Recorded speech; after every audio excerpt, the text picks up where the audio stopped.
Hello friends, ഇന്ന് ഞാൻ ഉണ്ടാക്കാൻ പോകുന്നത് ഒരു വേസ്റ്റ് മെറ്റീരിയൽ വെച്ചുള്ളൊരു പൗച്ചാണ്.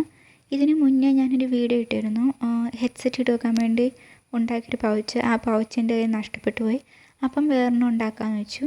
ഈ പ്രാവശ്യം ഞാൻ എടുത്തിരിക്കുന്നത് ഇച്ചിരി നല്ലൊരു പിടിച്ചാൽ കിട്ടുന്ന ടൈപ്പ് മെറ്റീരിയലാണ്. കോട്ടൺ അല്ല എങ്കിലും അത്യാവശ്യം കൈ നിൽക്കുന്ന ഒരു കഴിഞ്ഞ പ്രാവശ്യം ഉണ്ടാക്കിയത് ശരിക്കും സിൽക്ക് ടൈപ്പായിരുന്നു. അപ്പോൾ ഒട്ടും തയ്ക്കുമ്പോൾ നമ്മുടെ കൈ കിട്ടില്ല. മെഷീനുള്ളവർക്കാണ് കുഴപ്പമില്ല, പക്ഷേ കൈത്തയ്യൽ തയ്ക്കുമ്പം ഇച്ചിരി എളുപ്പം കോട്ടൺ മെറ്റീരിയൽ പോലത്തെയാണ്. അപ്പം ഞാനിത് അടുത്ത് തയ്ക്കുന്ന ചേച്ചിയുടെ കയ്യിൽ നിന്ന് മേടിച്ചതാണ് കേട്ടോ. നിങ്ങൾക്കൊക്കെ ഇങ്ങനെ അടുത്ത് തയ്ക്കുന്ന ആൾക്കാരുണ്ടെങ്കിൽ അവരെ അടുത്ത് പോയി മേടിക്കാവുന്നതാണ്. അപ്പോൾ അതിന് വേണ്ടി നമുക്ക് റൗണ്ട് ഷേപ്പിൽ കട്ട് ചെയ്തെടുക്കണം 2 പീസ്. ഞാനിവിടെ കട്ട് ചെയ്യാൻ വേണ്ടി കിച്ചണിൽ യൂസ് ചെയ്യുന്ന ഒരു പ്ലേറ്റ് പോലത്തെ ഇത് വെച്ചാണ് വട്ടം വരച്ചത്. നിങ്ങൾക്ക് വേണമെങ്കിൽ റൗണ്ട് ഷേപ്പിൽ വേറെ എന്തെങ്കിലും വലിയ ഇതുണ്ടെങ്കിൽ അത് വെച്ച് വരയ്ക്കാം, അല്ലെങ്കിൽ ബോട്ടിലിൻ്റെ അടപ്പോ അങ്ങനെ എന്തെങ്കിലുമൊക്കെ വെച്ച് വരയ്ക്കാം. എൻ്റെ വരയ്ക്ക് ശരിക്കും ആയില്ല, സോ ഒന്നുകൂടെ വരയ്ക്കാം. പേനേക്കാൾ എളുപ്പം ചോക്ക് വെച്ച് വരയ്ക്കാം. ഞാൻ നേരത്തെയും പറഞ്ഞിട്ടുണ്ട്, നമ്മൾ ഈ സ്റ്റിച്ച് ചെയ്യുന്ന കടയിലൊക്കെ കാണുമല്ലോ ചോക്ക്, അത് നമുക്ക് എല്ലാ സ്റ്റേഷനറി കടയിലും മേടിക്കാൻ കിട്ടും. ഇല്ലെങ്കിൽ പേനയായാലും മതി, കുഴപ്പമൊന്നുമില്ല. അങ്ങനെ 2 ഒരേ അളവിൽ 2 പീസ് നമുക്ക് റൗണ്ട് ഷേപ്പിൽ വെട്ടിയെടുക്കണം. വരച്ച് കഴിഞ്ഞു. ഇത് നമുക്കിനി 2 വെട്ടിയെടുക്കാം. ഞാൻ 2 ഒരേ അളവിൽ വെട്ടിയെടുത്തിട്ടുണ്ട്. ഇത്രയും വലിപ്പത്തിൽ കിട്ടിയിട്ടുണ്ട്. ഒരേ അളവിലായിരിക്കണം കേട്ടോ, എന്താ മാത്രമേ നമ്മൾ തയ്ച്ച് കഴിയുമ്പോൾ അത് ഒരേ ഷേപ്പ് വരുള്ളൂ. പിന്നെ ആ കൂടെ ഇതുപോലെ ഞാൻ ഒരെണ്ണം വെട്ടിയെടുത്തിട്ടുണ്ട്. അത് എന്തിനാന്ന് വെച്ചാൽ നമുക്ക് ഈ 2 എണ്ണത്തിൻ്റെയും ഇടയ്ക്ക് ഇങ്ങനെ പിടിപ്പിക്കാൻ. അപ്പം നമുക്ക് ഇച്ചിരി വലിപ്പം കിട്ടും പൗച്ചിന്. ഇനി നമുക്ക് ഈ പൗച്ച് തയ്ച്ചു തുടങ്ങാം. സോ അതിന് വേണ്ടി ആദ്യം അതിൻ്റെ മുകളിലത്തെ ഭാഗം ഇങ്ങനെ ചെറുതായിട്ടൊന്ന് മടക്കി കൊടുക്കുക. നിങ്ങൾക്ക് കുറച്ച് വട്ടം മതിയെങ്കിൽ കുറച്ചുകൂടെ ഏറെ അത് അകത്തേക്ക് മടക്കി കൊടുക്കാം. നിങ്ങൾക്ക് വട്ടം കൂടുതൽ വേണമെങ്കിൽ കുറച്ച് ഇത് മടക്കി കൊടുത്താൽ മതിയാവും. ഇതിപ്പോൾ ഞാൻ ഇത്രയും വട്ടത്തിലെടുക്കുന്ന ബാക്കി ഭാഗം അകത്തേക്ക് മടക്കി കൊടുത്തു. എന്നിട്ട് നമുക്ക് സ്റ്റേഷനറി കടയിലൊക്കെ മേടിക്കാൻ കിട്ടുന്ന സിബുണ്ട്. ഇതിന് ഞാൻ മേടിച്ചപ്പോൾ 4 രൂപയാണ്. ചിലപ്പോൾ 2 രൂപ 3 രൂപയൊക്കെ കിട്ടും. ഇത് ഇച്ചിരി വലിയ സിബാണ്, ഇതിൻ്റെ ഒരു പകുതി ആയാലും മതി. എന്നിട്ട് മടക്കിയ ഭാഗം ഇങ്ങനെ സിബിൻ്റെ ഒരു സൈഡിലേക്ക് വെച്ച് കൊടുക്കുക. ശ്രദ്ധിക്കേണ്ട ഒരു ഭാഗം, സിബിൻ്റെ നമ്മൾ ആ ക്ലോസ് ചെയ്യുന്ന എൻഡും ഈ മെറ്റീരിയലിൻ്റെ എൻഡും ഒരേ രീതിയിൽ വരണം.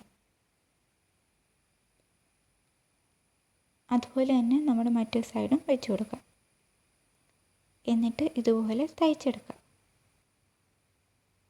എന്നിട്ട് എക്സ്ട്രാ വന്നിരിക്കുന്ന സിബിൻ്റെ ആ ഒരു പാർട്ട് നമുക്ക് കട്ട് ചെയ്ത് കളയാം.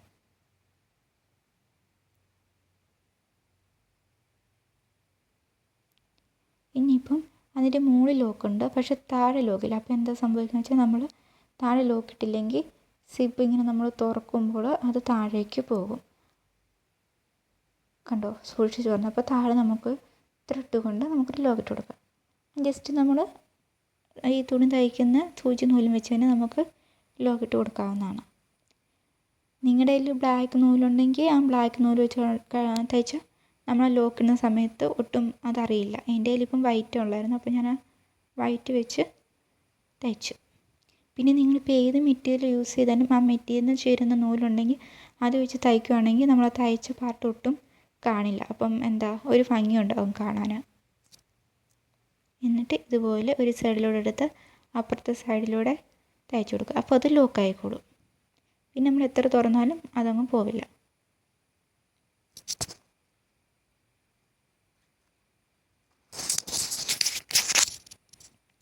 എന്നിട്ട് അകത്ത് ഇതുപോലെ ഒരു കെട്ടും കൂടി ഇട്ട് കൊടുത്താൽ അതവിടെ സേഫായിട്ടിരുന്നോളൂ. ലൈറ്റിങ് ഇടയ്ക്ക് അങ്ങോട്ടും ഇങ്ങോട്ടും മാറുന്നുണ്ട്. ഞാൻ റൂമിലിരുന്നാണ് ചെയ്യുന്നത്, കാരണം പുറത്തിരുന്ന് കഴിയുമ്പം മഴയൊക്കെ ഉള്ളതുകൊണ്ട് ഭയങ്കര പാടുന്ന സൗണ്ടും ഇതൊക്കെ ആയതുകൊണ്ട്. കണ്ടോ, ഇപ്പം നമ്മൾ തുറന്ന് നോക്കിയാൽ അത് പോവില്ല, അവിടെ ലോക്കായിട്ടിരുന്നോളും. അപ്പോൾ 2 സൈഡും നമ്മൾ തയ്ച്ചെടുത്തു. അതുപോലെ താഴത്തെ എക്സ്ട്രാ പാർട്ട് സിബിൻ്റെ നിങ്ങൾക്ക് ഉണ്ടെങ്കിൽ മാത്രം കട്ട് ചെയ്ത് തന്നാൽ മതി. അപ്പോൾ അങ്ങനെ കട്ട് ചെയ്ത് എന്നിട്ട് അടിയിൽ ലോക്കിട്ട് കൊടുത്തു. ഇനി നമ്മൾ എടുത്ത് വെച്ചിരുന്ന ഒരു പീസില്ലേ, അത് നമ്മളിങ്ങനെ ആ 2 റൗണ്ടിൻ്റെയും കറക്റ്റ് എൻഡ് പോയിൻ്റ് വെച്ച് തയ്ച്ചെടുക്കണം. കണ്ടോ, ഇങ്ങനെ അകത്തേക്ക് കയറ്റി അങ്ങനെ അകത്തേക്ക് കയറ്റിയാൽ മാത്രമേ അവിടെ ഒരു ഫിനിഷിങ് വരുള്ളൂ. എന്നിട്ട് അത് നമുക്ക് തയ്ച്ചെടുക്കാം. ആ ലോക്ക് ചെയ്ത ഭാഗം ഒന്ന് കവർ ചെയ്തിട്ട് തയ്ച്ചെടുക്കാം. അപ്പോൾ ഒട്ടും തന്നെ ലോക്ക് കാണത്തില്ല.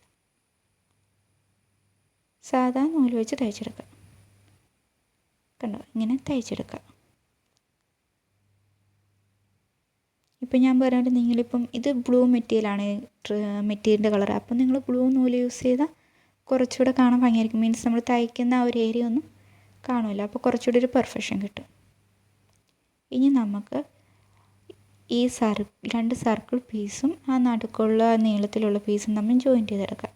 അതിന് വേണ്ടി ഇങ്ങനെ തിരിച്ചിട്ട് കണ്ടോ, രണ്ടിൻ്റെ എൻഡ്, ആ എൻഡിൽ കൂടെ നമ്മളിങ്ങനെ തയ്ച്ചെടുക്കണം. ഇങ്ങനെ രണ്ട് എൻഡും ഇങ്ങനെ തയ്ച്ച് എടുത്ത് ഇവിടം വരെ കൊണ്ടുവരണം. അങ്ങനെ ഒന്ന് നമുക്ക് തയ്ച്ചെടുക്കാം. മെഷീൻ ഉണ്ടെങ്കിൽ കുറച്ചുകൂടി എളുപ്പമായിരിക്കും, അല്ലെങ്കിൽ കൈത്തയ്യലയക്കണം. അത് തയ്ക്കുന്ന ഫുള്ള് നിങ്ങൾ കാണിക്കാത്തത് ഒത്തിരി നേരം എടുക്കും. ഇത് ഫുള്ള് തയ്ച്ച് വരും കൈത്തയ്യലായതുകൊണ്ട്.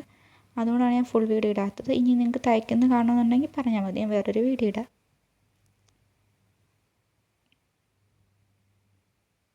ആദ്യം ഒന്ന് ശ്രദ്ധിച്ചാൽ മതി, രണ്ടിൻ്റെ എൻഡ് ഒന്ന് വെച്ച് പിടിച്ച് കൂട്ടിക്കൊടുത്ത് തയ്ച്ചെടുക്കുക. ഇതുണ്ടോ, ഒരു പാർട്ട് ഞാൻ അങ്ങനെ തയ്ച്ചെടുത്തു എൻഡ് വെച്ച്. എന്നിട്ട് ലാസ്റ്റ് വരുന്നൊരു ഇത്തിരി പാർട്ട് നമ്മൾ വിട്ടേക്കണം. എന്തിനാണെന്ന് വെച്ചാൽ ആ സിബിൻ്റെ അവിടെ ജോയിൻ ചെയ്യാനും കുറച്ചുകൂടി എളുപ്പമായിരിക്കും അങ്ങനെ വിട്ട് കഴിഞ്ഞാൽ. കണ്ടോ, തിരിച്ചെടുക്കുമ്പോൾ തന്നെ നമുക്ക് നല്ലൊരു പൗച്ചിൻ്റെ ഒരു സൈഡ് ഷേപ്പ് കിട്ടുന്നുണ്ട്. കണ്ടോ, നല്ല ഭംഗിയായിട്ട് പൗച്ചിൻ്റെ ഇത് വരുന്നുണ്ട്. മെഷീനിൽ തയ്ക്കുകയാണെങ്കിൽ കുറച്ചുകൂടി പെർഫെക്റ്റ് വരും.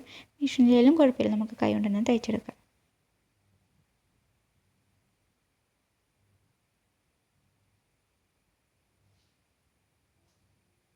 കോട്ടൺ മെറ്റീരിയലാണ് കുറച്ചുകൂടി നല്ലൊരു സ്റ്റഡി ആയിട്ട് നിന്നോളും.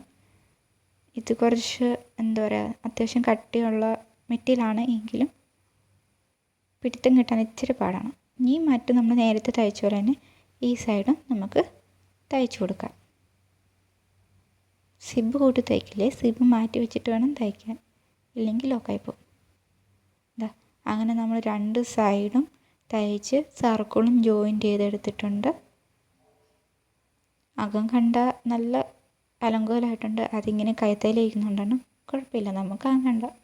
ഇനി എക്സ്ട്രാ നീണ്ടെടുക്കുന്ന പാർട്ട് ഞാനൊന്ന് കട്ട് ചെയ്ത് കളയാണ്. നിങ്ങൾക്ക് വേണമെങ്കിൽ കട്ട് ചെയ്ത് കളയാൻ മതി, കട്ട് ചെയ്തില്ലെങ്കിലും കുഴപ്പമില്ല. ഞാനിപ്പോൾ ഇതിന് വേണ്ടി, കാരണം എൻ്റെ അത്യാവശ്യം ഇച്ചിരി ഏറെ ഉണ്ടായിരുന്നു, അപ്പോൾ അതിന് വേണ്ടി ഞാനൊന്ന് കട്ട് ചെയ്ത് കളഞ്ഞാണ്. അങ്ങനെ രണ്ട് പാർട്ടും കട്ട് ചെയ്ത് കളയാം.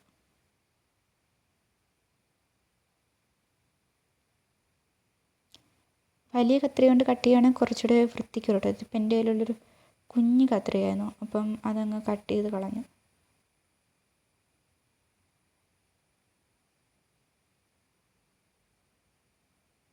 അങ്ങനെ ഒരു സൈഡ് നമ്മൾ കട്ട് ചെയ്തു, അതുപോലെ തന്നെ മറ്റേ സൈഡും കട്ട് ചെയ്യാം.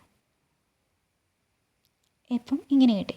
ഇനി നമുക്കിതിനെ കണ്ടില്ലേ, ഇപ്പോൾ തന്നെ നമുക്ക് അകത്ത് നോക്കുമ്പോൾ കാണാം അത്യാവശ്യം നല്ല സ്പേസ് കിട്ടുന്നുണ്ട്. കണ്ടോ, തിരിച്ച് അങ്ങ് സിബിനകത്തോടെ നമുക്കിങ്ങനെ എടുത്തു കഴിഞ്ഞാൽ നല്ലൊരു പൗച്ച് കിട്ടും. കണ്ടോ, എത്ര ഭംഗിയായിട്ട് നമ്മൾ പൗച്ച് തയ്ച്ചെടുത്ത്.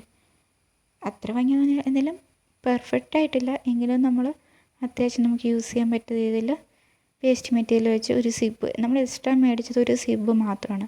പിന്നെ എല്ലാവരും കയ്യിൽ എന്താ പറയുക, ഈ നൂലും സൂചിയൊക്കെ ഉണ്ടാകും. പിന്നെ വേസ്റ്റ് മെറ്റീരിയൽ നമുക്കിങ്ങനെ തയ്ക്കുന്ന കടയിൽ ചെന്നാൽ നമുക്ക് ഫ്രീ ആയിട്ട് കിട്ടും. അവിടെ പോയി എടുത്തോണ്ട് വന്നാൽ മതി. കണ്ടോ, നല്ല പൗച്ചില്ലേ. ഞാനിത് ഹെഡ്സെറ്റ് വെക്കാൻ വേണ്ടിയാണ് എടുത്തത്. കാരണം എൻ്റെ ഹെഡ്സെറ്റ് അത്യാവശ്യം വലിപ്പമുള്ളതാണ്. അപ്പം ഇതിനകത്ത് അങ്ങനെ മര്യാദയ്ക്ക് അടങ്ങി ഒതുങ്ങി കിടന്നു. നിങ്ങൾക്കിത് ഹെഡ്സെറ്റ് വെക്കണമെന്നൊന്നുമില്ല. ഇപ്പോൾ സ്കൂളിൽ പോകുന്ന കൂട്ടുകാർക്കാണെങ്കിൽ അവർക്ക് പെൻസിലും പേനയും സ്കെയിലും ഒക്കെ വെക്കാൻ പറ്റിയ അത്യാവശ്യം വലിപ്പമുള്ളൊരു പൗച്ചാണ്. പിന്നെ വേണമെങ്കിൽ നമുക്ക് ചില്ലറ പൈസ ഇട്ട് വെക്കാം, ക്യാഷ് ഇട്ടുകൊണ്ട് പോകാം, എങ്ങനെ വേണമെങ്കിലും യൂസ് ചെയ്യാം. അല്ലെങ്കിൽ നിങ്ങളുടെ മേക്കപ്പ് ഐറ്റംസ് ഇട്ട് വെക്കാം. അല്ലെങ്കിൽ ഇതുപോലെ ക്രാഫ്റ്റ് വർക്ക് ചെയ്യുന്നവരാണെങ്കിൽ അവരുടെ പെൻസിൽ, സ്കെച്ച് എല്ലാം നമുക്ക് ഇതിനകത്ത് ഇട്ട് വെക്കാൻ പറ്റും. അത്യാവശ്യം ഒത്തിരി സാധനങ്ങൾ പോകുന്നൊരു പൗച്ചാണ്. പിന്നെ നിങ്ങൾക്ക് വലുത് വേണമെങ്കിൽ റൗണ്ട് കട്ട് ചെയ്യുന്ന സമയത്ത് വലുതായിട്ട് കട്ട് ചെയ്താൽ മതി. അപ്പം നിങ്ങൾക്ക് വലിയ പൗച്ച് കിട്ടും. ഇപ്പം എനിക്കിത് ജസ്റ്റ് എൻ്റെ ഹെഡ്സെറ്റ് ഇട്ട് വെക്കാനും എയർപോർട്ടൊക്കെ ഇട്ട് വെക്കാനുള്ള പൗച്ച് മതി. അതുകൊണ്ടാണ് ഇത്ര വലുപ്പത്തെടുത്തത്. നിങ്ങളുടെ സാധനം യൂസ് ചെയ്യുന്നതനുസരിച്ച് നിങ്ങൾക്ക് റൗണ്ട് വെട്ടിയെടുക്കാവുന്നതാണ്. എങ്ങനെയുണ്ട്? എല്ലാവർക്കും ഇഷ്ടമായോ? ഇഷ്ടമായെങ്കിൽ ലൈക്ക് ചെയ്യുക, സബ്സ്ക്രൈബ് ചെയ്യണേ.